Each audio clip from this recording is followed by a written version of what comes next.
This is Daily Politics on Trust TV. I'm Abdullahi Ahmed. Thank you most kindly for joining us. Tonight on the program, we open with the conversation around revenue allocation and the push to raise pay for public office holders, as well as addressing some of the gaps that currently exist in Nigeria's revenue sharing formula. What role is the one commission that is sitting at the center of all of these conversations playing to address some of the concerns that Nigerians, governments, agencies have about equity and the distribution of wealth? Many Nigerians are questioning some of these processes and what it represents for Nigeria's growth and development. This is, of course, going to be the backdrop of the conversation that we'll be having with the man leading the commission at the heart of tonight's conversation. A look at what is changing and what needs to change for better productivity, but also accountability in Nigeria's governance structure. But before we get into the conversation, here's the very latest in the polity. Former President Goodluck Jonathan is safe and has left Guinea-Bissau after the military coup that toppled the government. The Ministry of Foreign Affairs spokesperson Kimiabi Ebampa confirmed this in Abuja. Bandits attacked Palaiti community in Erena local government area, abducting 24 people, including a pregnant woman. They also mutilated a blind resident in a separate incident. The attackers stormed a farmland while laborers were harvesting and took the workers into the bush. The African Development Bank has approved a new $500 million loan for Nigeria to support economic governance and the energy transition program for 2024 and 2025. The AFDB board agreed on the facility during a meeting in Abidjan. Atiku Abubakar criticized the Lagos APC for focusing on him instead of addressing questions about the identity and age of its leaders. He said the party's comments on his move to the ADC showed hypocrisy and selective amnesia. All right, some of the day's latest developments in politics as well as governance. Now, let's bring in our guest tonight, who is the chairman of the Revenue, Mobilization, Allocation and Fiscal Commission. Dr. Mohammed Shehu is here with us on the program tonight to discuss how all of this works and what Nigerians need to know, especially those who have question marks about whether the commission is for Nigerians or at least for the less than 1% elite in the government. Doctor, it's good to see you. Thank you so much for stopping by this evening. Yeah, good to see you too. Right. First things first, let's talk about that. Public perception regarding the commission. As someone who leads the commission, what do you think are some of the perception that people have wrong about what your commission is actually trying to do or is saddled with the responsibility of executing? Well, I'm not so sure because, public perception may differ in different forms. But all I can tell you that the commission had been one of the oldest commissions in Nigeria. In fact, before the 1960 independence, in the 40s, Wilkins Commission and some other related commissions, it has always existed until when in 1989, I think under General Ibrahim Babangida, they came up with the National Revenue Commission. And eventually in 1999 Constitution as amended, it became one of the 14 constitutional bodies. The essence of establishing the commission was for national revenue, an independent body that will monitor all the money that is coming into government and also advise on how that money is going to be distributed all across. And from that time to now, the commission had been doing very well in terms of that particular objective. And there are also other functions of the commission. If you look at the 1999 Constitution as amended, paragraph 32A to E, you will see that first is to monitor accruals and disbursement of revenue from federation account. That means that all the money that will come to the center, to the government, is the responsibility of this commission to monitor where that money is coming from, whether those agencies that are responsible for collecting this money account for whatever penny that comes in, and then how the money is going to be distributed. This is number one function. And then, of course, we are also to review from time to time revenue allocation formula. That is the formula to divide and share that money among the three federating units, federal, states, and local government. There is a formula in place. Who gets what? And of course, you know, you have the 13% derivative, which is part of the Constitution, on those areas that produce these resources. And that is not only limited to crude oil, even gas, and even solid minerals. If your state is producing cobalt or gold or whatever the quantity, that state is entitled to that 13%. I'm sure recently you have seen how the Kogi state governor came to us trying to assess and understand what is going on with Kogi state, because we have declared Kogi as one of the oil producing states, but full production is in the process of commencing.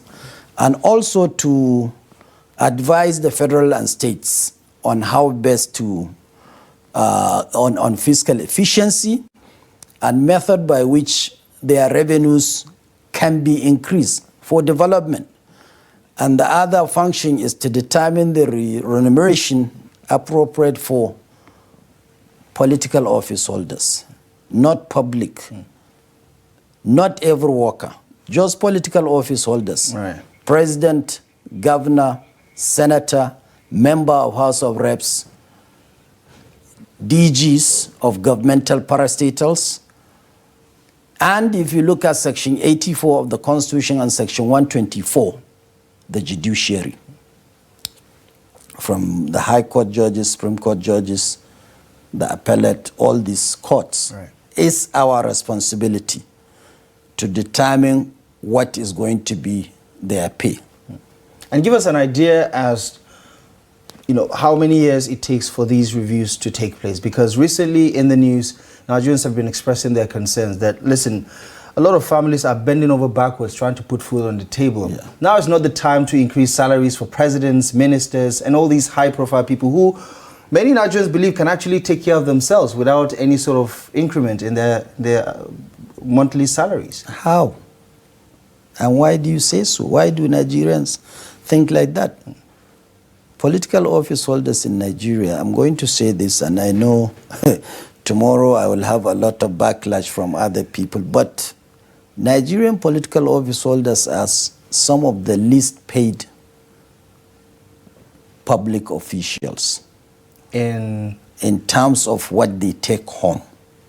If I tell you a minister in the Federal Republic of Nigeria, his salary, including his housing allowance, is 1 million naira, go and check it out. 1 million. 1 million naira, that's all he gets. Including after his tax? Yes, including his allowances for my guard, his allowance for cook, his housing allowance, his basic take home. All in all is 1 million. How much do you pay a president? How much do you pay Nigerian president? You're making it sound like they rely on these monthly pays. They do. They're supposed to do. If you are hired, you are employed, you are paid, you are supposed to live by those things. Forget about what people will tell you, the paraphernalia of office. Do you want, somebody, you pay him this minimum and then he goes to that office and do whatever he wants to do? Nobody wants that. Let's be sincere. You want to attract the best. If you hire an SAN to become the Attorney General of the Federation, how much was that SAN earning before he becomes Attorney General of the Federation? That's why you see a lot of bright minds, they don't want to be in government. And this payment, the last time it was done was 2007 to 2008. How many years are we talking about? What was the minimum wage then? What was the minimum wage that time? What, 125 naira or 200 naira or 300 naira? How many times had salaries of other workers been increased over the years? But any time you mentioned you're going to review this, and then people automatically assume that you are going to pack a lot of money and give to these officials, and they call for your head. The Constitution gives us that right, that power to do this. Allow us to do our review. When we do the review, we present it to the stakeholders. If the stakeholders agree, then it goes. If not, then, they suggest. The judiciary, thanks to President Bola Ahmed Tinubu, President Buhari wanted to do it, but there was no time at that time. Towards the end of his administration, he said, include everybody, not only judiciary. So they were not able to do it, but we thank Mr. President for pushing us with the Attorney General to produce a new salary structure for judges in Nigeria. Now, on average, I think a judge earns maybe about 3 million a month, which is fair. You are asking him sometimes to preside over a case that is like multi-billion naira, and it involves money and all these things, and you are paying him 800,000 with no housing, living like a pauper. How does it work? Do you understand, Doctor, how a lot of Nigerians can visualize this to mean that we're living in a country with two extremes? It's either you're doing extremely well and you're part of the 1%, or you're part of the other group who are struggling day by day, paycheck to paycheck. With all due respect to judges, 3 million naira is not bad. For now. Consider for now. Yes. But do you fear that, this disparity, this dichotomy between the top 1% in government, for instance, and how the government takes care of them, and the rest, where with the new 70,000 naira minimum wage, inflation has eaten deep into it? You hear what the NLC is saying, its concerns about how workers are not necessarily living the way they are supposed to because their purchasing power has been negatively impacted. Do you understand where those concerns are coming from? I do. I am from a working family. My father was a soldier in the 60s, all the way to the 70s. He was a struggling father. I know what it is. I am not averse to a living wage to every single Nigerian that can work. But we have to understand, government should not be the largest employer of labor. What Nigerians should focus is development, development, and development. From local government to states to federal government. Create that environment.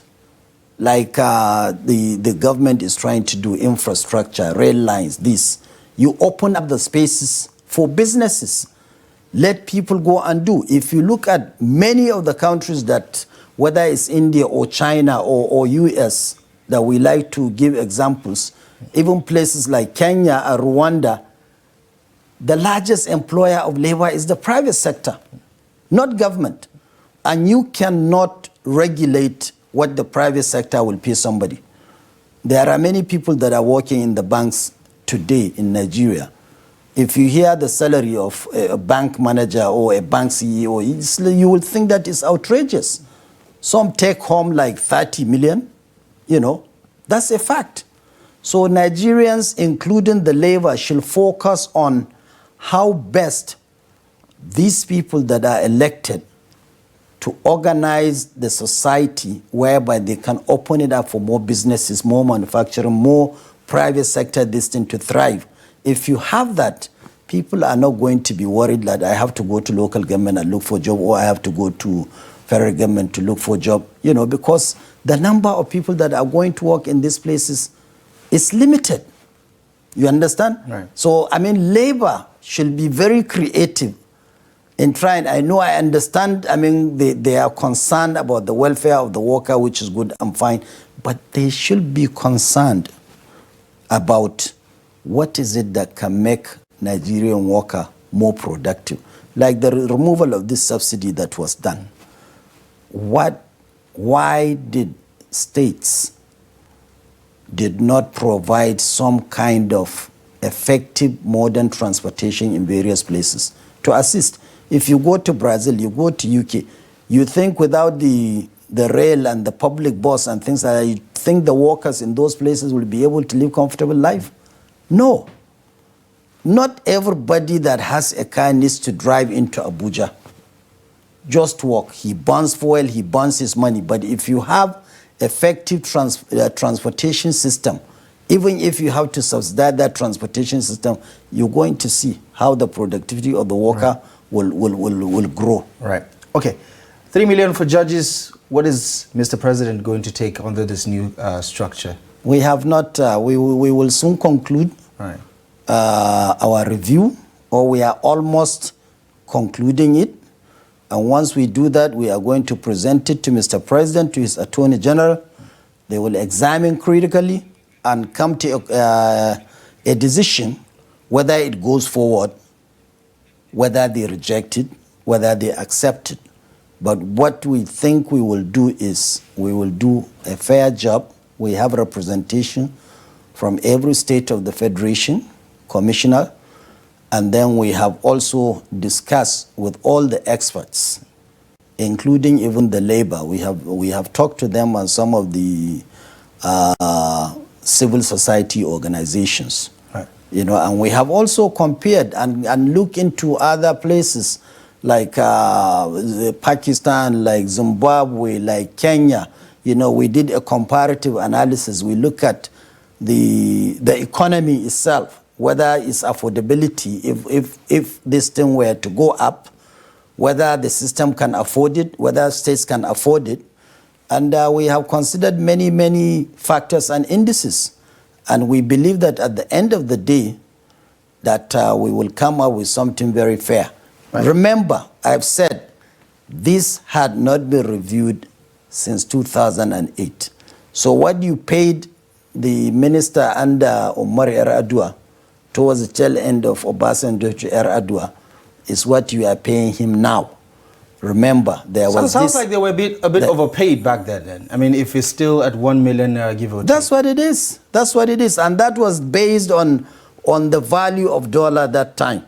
You know, that amount was about $4,000 back in those days. Right. But now 1 million is how much if you are going to compare it to a dollar. Right. And don't forget, this monetization that was done by former President Olusegun Obasanjo has its own good, but also has its own negative. In those days, when you appoint a minister or a PAMSEC, there is a whole accommodation that is given to him. He can live there comfortably with his family until when he is removed or when he decides to leave, right? But now you appoint a minister.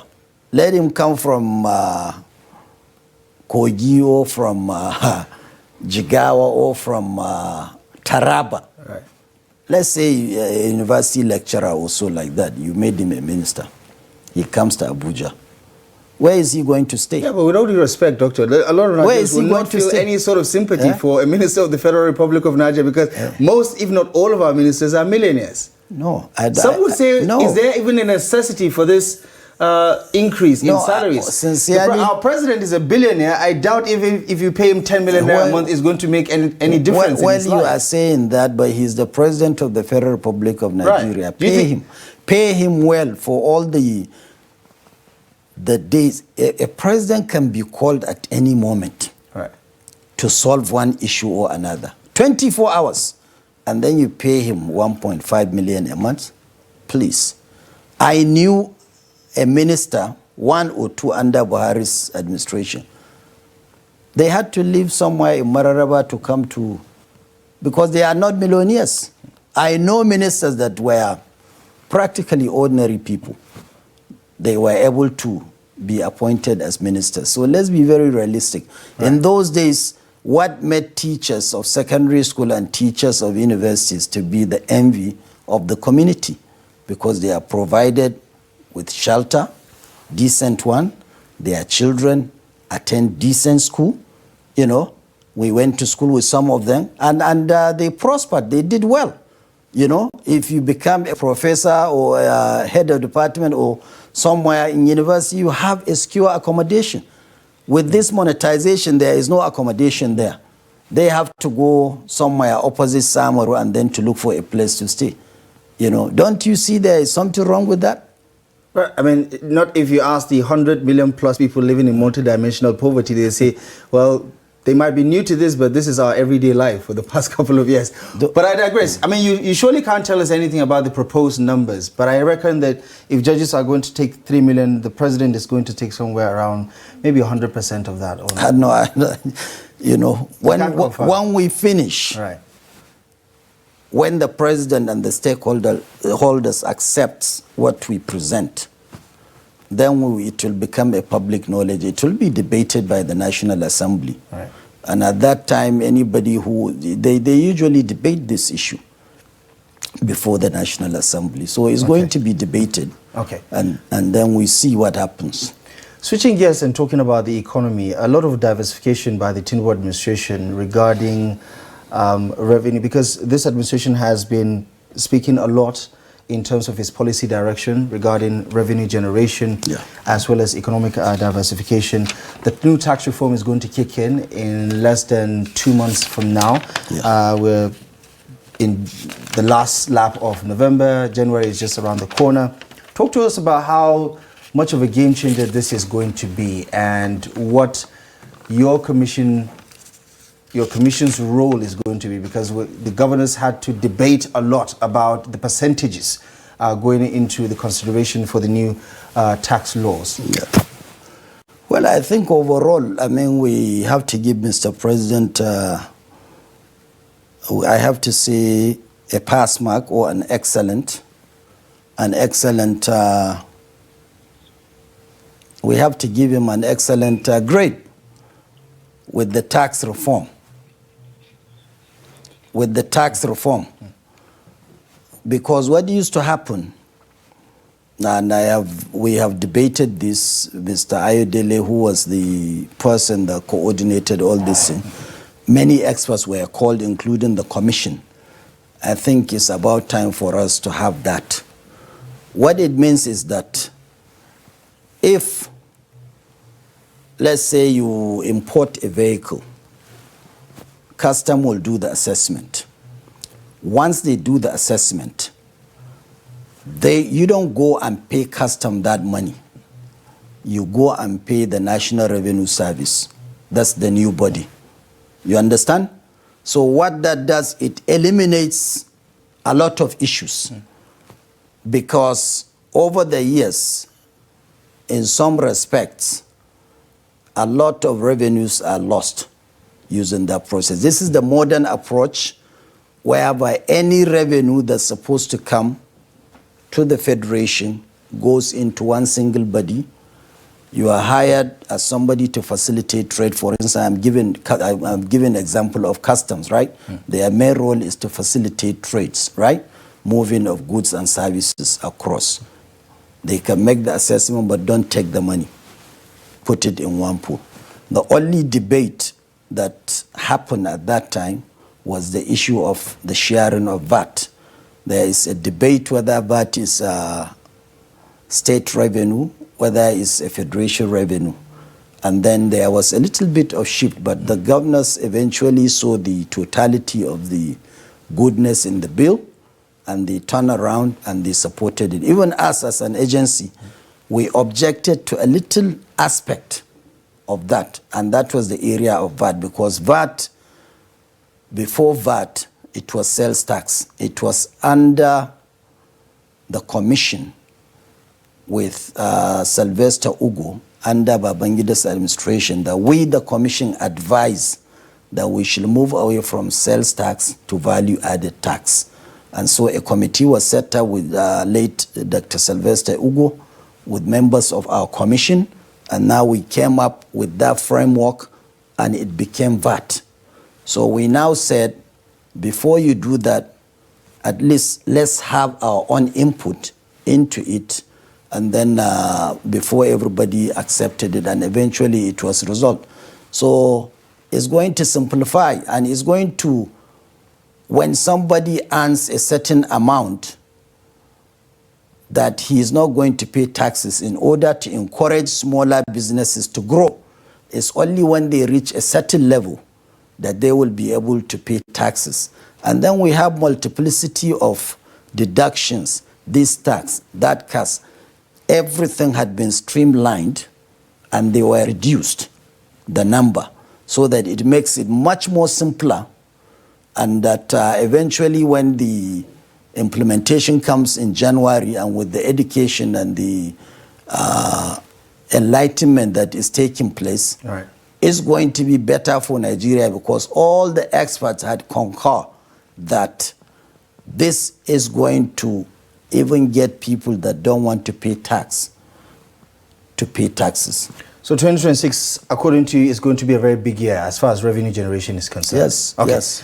Your responsibility is also to plug loopholes when it comes to revenue losses. Yes. And Nigerians have grown accustomed to hearing in the news, through the Senate or House of Representative committees, agencies of government being investigated for non-remittances. Why has this become a common occurrence, and how is that ever going to change? Well, you know, we had many different accounts. You have, in those days, some agencies will have up to 40 accounts. Who is going to track all those 40 accounts? But with the TSA, Treasury Single Account, that I think was introduced by former President Jonathan and implemented by former President late Muhammad Buhari of blessed memory, and then further elevated by President Ahmed Tinubu. He had introduced many things now in terms of not allowing agencies. There are some agencies that will spend like 99% of what comes in, and they will also take from the treasury. And then at the end of it, they will return 1% and say this is their operating surplus, or what, that's what they will give. But now Mr. President said, no, once you collect, we want this percentage to go. Come to us, come to the treasury. And then the rest, then we calculate, we look at it and things like that. So there is a lot of innovation that is taking place in the financial sector. And that is helping Nigeria. Mobilization of revenue is going on, and diversification. The agency, our commission, we always do these seminars to states. Like, for instance, we went to Bayelsa 2 years ago, something on gas.